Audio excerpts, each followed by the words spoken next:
So today I'll teach you how to solve a 4x4 Rubik's Cube. So this will be quite basic and it will use the reduction method, so hopefully all you beginners can learn. The one requirement is that you already know how to solve a 3x3. So personally I would have a 3x3 to hand when you do this, because there's just no fixed centre. These can all move around. You can get the colour scheme incorrect and that can mess you up. So if you just have a 3x3 to hand to learn the colour scheme, that should be great, but make sure it's a colour scheme like this. I will talk you through it though, so let's scramble our cube and get into this. One quick thing to note before I get into this video is we will use algorithms like this, where I then use it to solve things. So this can be a bit more tricky. Now, if you don't know how to read algorithms, please watch a video posted up here or in the description below, and that will explain all of the algorithms and how to read them and so on in a very basic way. So watch that if you don't understand how to read algorithms. So my cube is now scrambled up here, and it should look something like this if you use this algorithm and want to join along. So it should look like this. Now we'll get into step one, which is to build up our centres, and we'll start on the white one. Now here we've already got two blocks, so we just put them next to each other like this, and now we have built up our centre. So we now try and move into the yellow. So here I want to move it like this, so we're going upwards facing towards it. Now obviously looking at a 3x3, they're opposites, so I want to push it up to where I need to go. But now I've broken this, so what I want to do is I want to spin it around so that we've got some blank edge to put back, and we restore this, and we try again, and we try and build our next block of two edges. So I'm looking around and it's down here. So I personally want to put this to the top because this is on the bottom, so that I can slide it over. However, they're diagonal, so I split them up again. I rotate it so that when I bring it back, they're paired up like this. Now, one thing you'll notice is I can't bring it up like this, as it breaks that, and spin it around, because it brings this back down.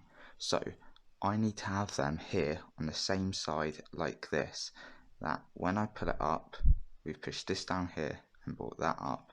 So now I move that out the way, and when I restore this back down, it restores this up to the top. So here's the more tricky bit in remembering the colour scheme. I now want to create my centres around the edges. So I first off build my blue one. Now I've got a block here, so I'm going to set this as my blue centre. Now I need the other two blue bits. So I move this up like this, that when I bring that there, it doesn't cause any interference and it's next to each other. So I'm going to move it over to this side and pair it up like this. Now the same thing I did with the yellow, I'm going to have to do with all the other centres, otherwise we'll end up breaking what we've already got. So on a 3x3 with yellow facing up, when blue's here, red goes here. So I've already got a red piece here and one here, so I'll move that there, that when I bring it up, they're paired like this. Now I move it out the way and restore, otherwise we've broken this. So I want to do the same thing here, and that way, like with the yellow side, I have to have these onto the same side, that I can bring that up, which breaks this. If I move it out the way, I can restore it. Now we're on to our last two. So you can already have two bars like this and the same on here, or you can have what I've got, where we've got the weird diagonal things. So what I want to do is I'll move that to this side, it's the same as this edge, and restore it like this. Now that can leave me with one centre here that needs to be inserted here. So what I can do is this needs one next to it. So if I bring it up in such a way that when I move this up, I push this out the way and connect it, then I can restore it like that. And that is how we do step 1, our centers. Now I'll move on to doing the edge pairing. Hi, so now we are on to our next step, which is edge pairing. So that's where we get edges like this paired up together. So what I'll do is I'll look for edges that are potentially already able to be paired up. So here I have this one which I can just rotate around, where I take it out and reinsert it. You should hopefully know this from 3x3. And what I will then do is I'll then match it up like this, and then insert it to the top like this. But now that is the wrong way around, so I need to insert a random edge, and I can then restore my middle slice. Now I want to do it until I have 4 on the top. Now notice it doesn't just need to be white ones around a white center. I can have, say, the yellow and blue, because we'll fix this later when we're reducing this to a 3x3 stage. So now I've got the blue and white here, and I can get the blue and white there. So I then match them up like this, and then look along the top, and I can just insert a random edge like that, and then restore my center. But here I've now got no more random edges to insert. If I try and slice something together, it just won't work. So what I now need to do is turn upside down, and look, I now have 8 more to do. So I've already got one here, so that's good, the fact we've just got one.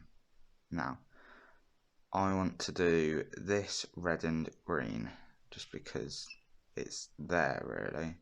So I look around and I want to take this out and insert it into the slot next to it like this, and one being on the top, one being on the bottom. We do not want it to be like this, as they are both on the same side, and so when I slice, obviously nothing's going to happen. So to sort this and get one on top, one on bottom, I choose whichever one and I take it out like this. And it doesn't matter if I'm inserting a correct one, because we'll take it out again in a sec. Now I move it over to the other side and insert it again, and now it's fixed, and this isn't in the slot anymore. So I match them up like this, insert a random edge, and restore.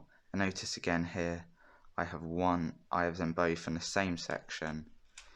So I just fix it like this, and now they can be paired up as such, and insert random edges, and we're cool. So I've got that again here, so I just sort it like this, pair up, and insert a random edge. So now though, we've got no more random edges, top or bottom. So what I want to do is I want to look around and choose which one I'm going to pair up. So I'm going to pair up these two.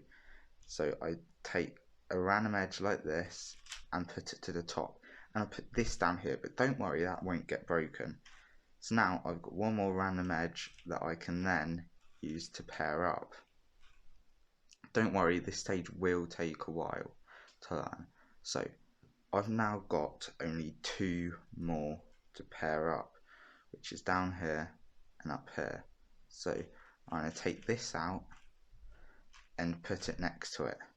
But notice when I did that, I want them to be both onto the same side. Unlike the past, this would be incorrect. Even though they slice together like this, that is wrong, because there's nowhere for me to put it on the top or bottom. So I want it to be done like this, where they're on the same side, and I'll do what's called the flipping algorithm, which should be displayed up here. So I have these two I have my pairs like this on the left and right, and then I rotate my cube and hold it like this with the pairs on the side. Now I do a top slice move, and then I do this algorithm. Now I undo the slice move, and these two are now paired up. So what I can go and do from here is finish it off like a 3x3 stage, which can go like this. So I then just solve it like a 3x3.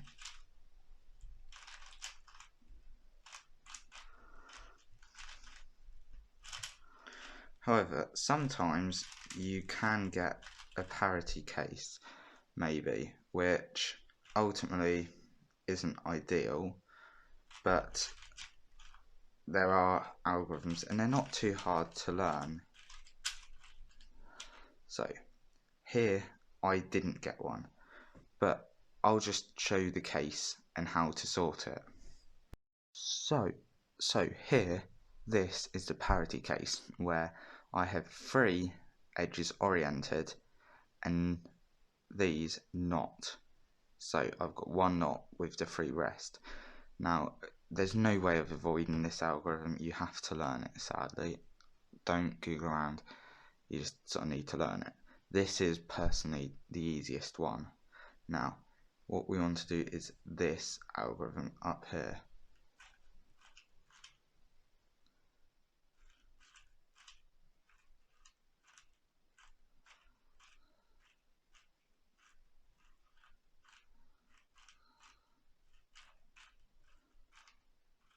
And now we see that that has solved this. So here I just do my PLL like normal,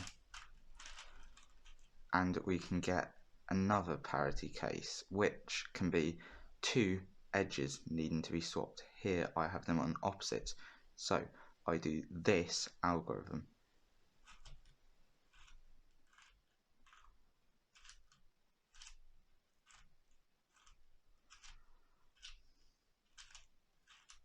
Now that sorts that. However, sometimes the 2 edges we're trying to swap won't be opposite like this. They'll be here and here. Let me just show you that. So here I have these 2 which need to swap. It's not a Z-perm because these 2 are correct. So the way I do it is I do the same algorithm that I did previously, where I swap, where what I do is I swap this one with this. And so I just do that algorithm real quick.